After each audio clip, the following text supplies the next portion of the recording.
بسم اللہ الرحمن الرحیم۔ 12ویں جماعت کے عزیز طلبہ و طالبات، السلام علیکم۔ میں پروفیسر طارق نعیم بدر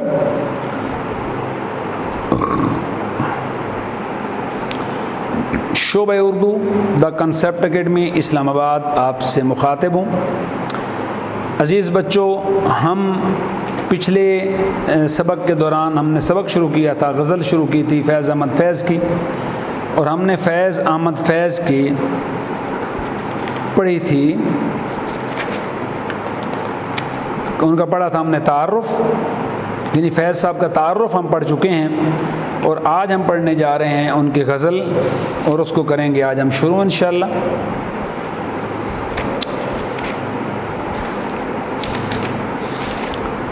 فیض کے بارے میں بڑی تفصیل سے ہم نے بات چیت کی تھی اس دن۔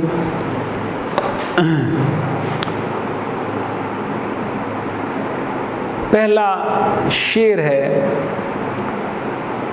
یاد رکھیے یہ جو غزل ہے زیادہ تر عشق مجاز پہ ہے۔ کب یاد میں تیرا ساتھ نہیں، کب ہاتھ میں تیرا ہاتھ نہیں۔ یہ ہاتھ علامتی طور پہ لکھا گیا ہے، اصل میں یہ لفظ ہاتھ ہے۔ ہاتھ یا ہاتھ ایک ہی چیز ہے۔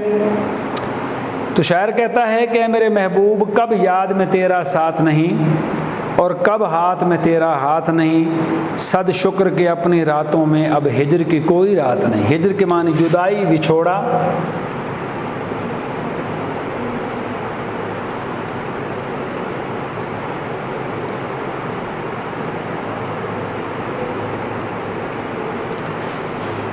ہم تو روٹھی ہوئی رت کو بھی منا لیتے تھے، ہم نے دیکھا ہی نہ تھا موسم ہجراں جانا۔ ہم کے روٹھی ہوئی رت کو بھی منا لیتے تھے، ہم نے دیکھا ہی نہ تھا موسم ہجراں جانا۔ یوں ہی موسم کی ادا دیکھ کے یاد آیا، کس قدر جلد بدل جاتے ہیں انسان جانا۔ اور دل تو پاگل ہے، دل یہ کہتا ہے کہ شاید ہو افسردہ تو بھی۔ دل یہ کہتا ہے کہ شاید ہو افسردہ تو بھی، دل کی کیا بات کریں دل تو ہے ناداں جانا۔ تو ہجر کے معنی جدائی، بچھوڑا۔ شاعر کہتا ہے اے میرے محبوب، اب چونکہ میں نے تمہیں اپنے دل کے پاس رکھا ہوا ہے، دل میں رکھا ہوا ہے، دل کے قریب رکھا ہوا ہے، تو جسمانی طور پہ میرے پاس ہو نہ ہو، تو مجھے مل نہ مل، میری محبت کا جواب محبت سے دے نہ دے۔ اب کہتا ہے کیونکہ تیری یادیں ہر پل میرے ساتھ رہتی ہیں، میرے پاس رہتی ہیں، میرے دل میں تو ہر وقت رہتا ہے، اس لیے اب میں سکون کی نیند سوتا ہوں، کیونکہ تیری یادوں کو میں اپنے سینے میں دفن کر لیا ہے۔ تیری یادیں ہمیشہ میرے ساتھ رہتی ہیں، جس کی وجہ سے مجھے تمہاری ذات سے جدائی کا کوئی احساس نہیں ہوتا۔ کہا نا کہ باتیں پاگل کر دیتی ہیں، یادیں پاگل کر دیتی ہیں، تنہا چلنے والوں کو راہیں پاگل کر دیتی ہیں۔ دن تو خیر گزر جاتا ہے، راتیں پاگل کر دیتی ہیں، اور چہرہ ہوش بھلا دیتا ہے، آنکھیں پاگل کر دیتی ہیں۔ تو تشریح کرتے ہوئے بیٹا ہم اس شعر کے لکھ سکتے ہیں، غزل کے مطلع میں، مطلع غزل کا وہ پہلا شعر جو ہم ردیف و ہم قافیہ ہوتا ہے، مطلع کہلاتا ہے۔ فیض احمد فیض اپنے محبوب سے مخاطب ہو کر کہتے ہیں کہ اے محبوب، کیا ہوا جو تم مجسم صورت میں میرے پاس موجود نہیں ہو، جسمانی طور پہ تم میرے پاس موجود نہیں ہو، لیکن اب مجھے تمہاری جدائی کی کوئی فکر نہیں ہے۔ شاعر کو اپنے محبوب کا دیدار حاصل ہے، جس کا شکر کرتے ہوئے وہ کہتا ہے کہ اے میرے محبوب، تو میرے ساتھ میری یادوں میں ہر وقت موجود ہے، میرا ہاتھ ہر وقت تمہارے ہاتھ میں ہوتا ہے، میں ہر وقت اپنے آپ کو تمہارے قریب محسوس کرتا ہوں، اس لیے میں اس بات پر اللہ تعالیٰ کا 100 بار شکر ادا کرتا ہوں کہ محبوب کے تصور سے ہی میری راتیں اچھی گزرتی ہیں اور جدائی کی کوئی رات میری زندگی میں نہیں ہے۔ شاعر محبوب کا دیدار چشم تصور سے کرتا ہے اور اس پہ اطمینان کا اظہار کرتا ہے۔ دوسرا شعر ہے، مشکل ہیں اگر حالات وہاں دل بیچائیں جاں دے آئیں، دل والو کوچہ جانا میں کیا ایسے بھی حالات نہیں۔ کوچہ جانا سے مراد ہے محبوب کی گلی۔ تو کہا کہ اے کوچہ جانا محبوب کی گلی کو کہتے ہیں۔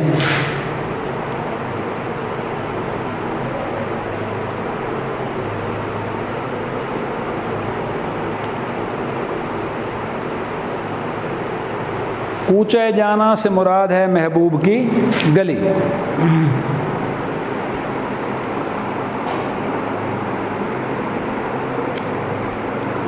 مشکل ہیں اگر حالات وہاں دل بیچائیں جہاں دے آئیں، میرے محبوب کے گلے میں بشک جتنے مرضی مشکل حالات ہیں، جتنے مرضی مسائل ہیں، جتنی مرضی پریشانیاں ہیں، اس سے بڑا کیا ہو سکتا ہے کہ میں اپنے محبوب کی گلی میں جان دے آؤں، اپنے محبوب کی ذات کی خاطر اپنی جان قربان کرنے کو تیار ہوں، دل بیچانے کو تیار ہوں۔ دل بیچانے سے مراد بھی جان قربان کرنا ہے۔ دل والو کوچہ جانا میں کیا ایسے بھی حالات نہیں۔ اے وہ لوگوں جو محبت کرتے ہو، جن کو محبت کا نشہ ہے، جن کو محبت کے ذائقے کا پتہ ہے، کیا میرے محبوب کی گلی میں ایسے بھی حالات نہیں؟ میں تو اس پہ جان قربان کرنے کو تیار ہوں، جان دینے کو تیار ہوں۔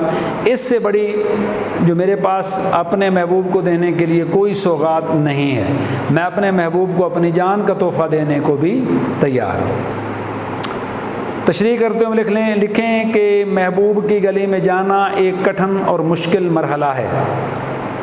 یہ کوئی آسان کام نہیں جو ہر کس و ناقص کے بس میں ہو۔ ہر شخص جان دینے کو محبوب کے لیے تیار نہیں ہو سکتا۔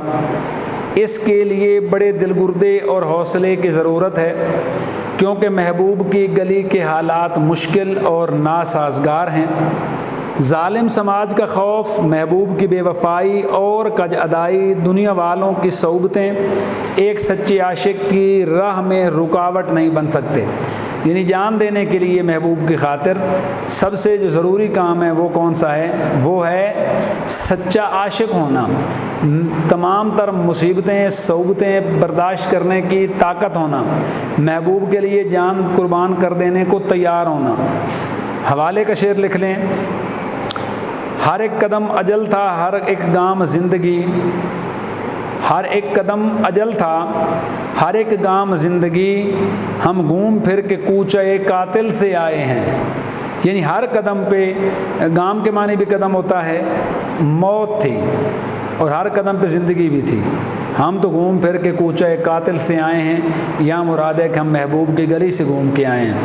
ہمیں وہاں پہ قدم قدم پہ موت کا بھی ڈر تھا، لیکن ہماری زندگی بھی اسی گلی میں ہے کیونکہ وہاں میرا محبوب رہتا ہے۔ شاعر کہتا ہے کہ حالات کی سنگینی اور تلخی اس کی راہ میں رکاوٹ بنتی ہے۔ جن کا جذبہ عشق صادق نہ ہو اور وہ موت سے خوف زدہ رہتے ہوں، محبوب کی گلی میں زیادہ سے زیادہ دل و جان کے جانے کا خطرہ ہو سکتا ہے۔ سو اس کے لیے ہم پہلے ہی سے تیار ہیں، لہٰذا دل والوں کو محبوب کی گلی میں جانے سے خوف زدہ نہیں ہونا چاہیے، خواہ وہاں کے حالات کتنے ہی خطرناک اور مخزوش کیوں نہ ہوں۔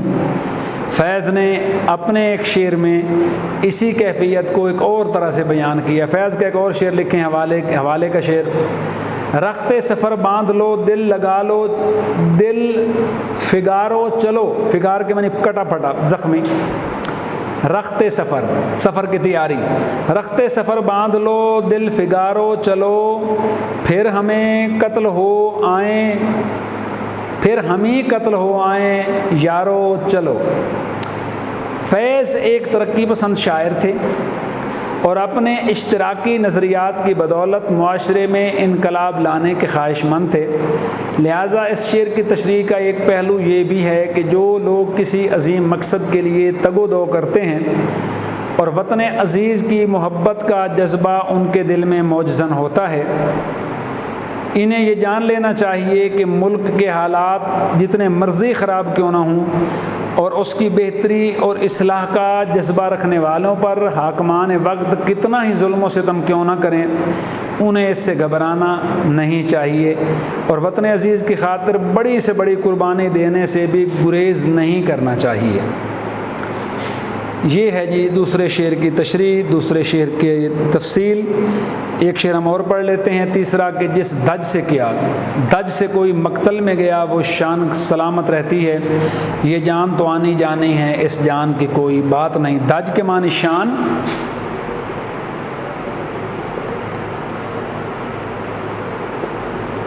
مقتل کے معنی ہوتا ہے قتل گاہ۔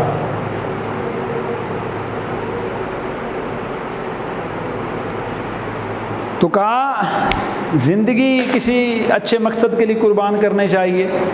مقتل میں، میدان جنگ میں جس شان سے کوئی جاتا ہے، جس دلیری سے کوئی جاتا ہے، وہ دلیری یاد رہتی ہے، وہ شان یاد رہتی ہے، ورنہ مرد تو چرپائیوں پہ پڑے ہوئے بھی جاتے ہیں۔ زندگی کو کسی خاص مقصد کے لیے قربان کرنا چاہیے، وہ شان، وہ دھج سلامت رہتی ہے جس دھج سے کوئی مقتل میں جاتا ہے، قتل ہونے کے لیے تیار ہو کے جاتا ہے۔ دھج کے معنی شان لکھوا دیا، مقتل قتل گاہ، آنے جانے معنی ختم ہونے والی، کہ زندگی نے ختم تو ہو جانا ہے تو کیوں نہ اس کو کسی اچھے مقصد کے لیے استعمال کیا جائے۔ تشریح کرتے ہوئے ہم لکھیں گے کہ مقصد جس قدر عظیم اور بلند ہو، اس کے حصول کے لیے اتنی ہی بڑی قربانی دینی پڑتی ہے، کیونکہ قسمت کبھی قد ناپ کر نعمتیں تقسیم نہیں کرتی۔ عاشق کو اپنی جان جیسی قیمتی متاع بھی راہ عشق میں قربان کرنی پڑتی ہے۔ حوالے کا شعر لکھیں، مقام فیض راہ میں کوئی جچا ہی نہیں، فیض کا شعر ہے دوسرا، مقام فیض راہ میں کوئی جچا ہی نہیں، جو کوے یار سے نکلے تو سوئے دار چلے۔ محبوب کی گلی سے نکلے تو پھانسی پہ لٹک گئے، راستے میں کوئی مقام پسند ہی نہیں آیا۔ محبوب کے لیے جان قربان کرنا عاشق کی وفا اور عشق کی انتہا ہے۔ یہ کوئی ایسا آسان کام نہیں جو ہر کسی کے بس کی بات ہو۔ عاشق جس صبر، حوصلے اور شان کے ساتھ قتل گاہ کی طرف روانہ ہوتا ہے، اس کی مثال پیش نہیں کی جا سکتی، کیونکہ موت اور زندگی کا سلسلہ روز اول سے کار فرما ہے۔ نہ جانے کتنے لوگ روز مرتے ہیں اور ان کا نام و نشان بھی باقی نہیں رہتا، مگر وہ لوگ جو کسی عظیم مقصد کے لیے اپنی جان کی قربانی دیتے ہیں، وہ مرنے کے بعد مرتے نہیں بلکہ ہمیشہ ہمیشہ کے لیے امر ہو جاتے ہیں اور ہمیشہ لوگوں کے دلوں میں زندہ رہتے ہیں۔ بات صرف صبر، حوصلے اور استقامت کی ہے، اس کے لیے سولی کو بوسہ دینا پڑتا ہے، ایک شان اور ادا کے ساتھ مقتل کی طرف روانہ ہونا پڑتا ہے۔ فیض اپنی شاعری سے ملک میں اشتراکی انقلاب لانا چاہتے تھے۔ وہ نامساعد حالات میں بھی اعلیٰ قدروں کا پرچم اٹھائے عزم اور حوصلے کے ساتھ زندگی بسر کرنے کے قائل تھے۔ وہ ملک کی خاطر جان، ملک کی خاطر، اس کے وقار کی خاطر اپنی جان قربان کر دینے کو اپنے لیے افتخار سمجھتے تھے، فخر سمجھتے تھے۔ انہوں نے کبھی حالات سے سمجھوتا نہیں کیا، وہ اپنے نظریات کی جیت کے قائل تھے اور اس کے لیے حاکمان وقت کی سختیوں اور قید و بند کی صعوبتوں کو بھی خندہ پیشانی سے برداشت کرتے تھے۔ ایک اور شعر لکھ لیں حوالے کا کہ شہیدان وفا کے حوصلے تھے داد کے قابل، شہیدان وفا کے حوصلے تھے داد کے قابل، وہاں پہ شکر کرتے تھے جہاں پر صبر مشکل تھا۔ تو 3 شعر ہم پڑھ چکے، اس کے جناب 2 شعر مزید باقی ہیں، ہمارے پاس وقت کم ہے اس لیے ہم اس کو آج مکمل نہیں کر سکیں گے، تو میں کوشش کروں گا کہ ان دونوں اشعار کے ساتھ اس غزل کی مشق اتنی لمبی چوڑی نہیں ہے، چھوٹی سی مشق ہے، تو انشاءاللہ اگلے لیکچر میں ہم یہ غزل ختم کر کے تو ساتھ ہی ہم اس کی مشق بھی کر لیں گے۔ تو عشق کے حوالے سے ہے، شاعر کہتا ہے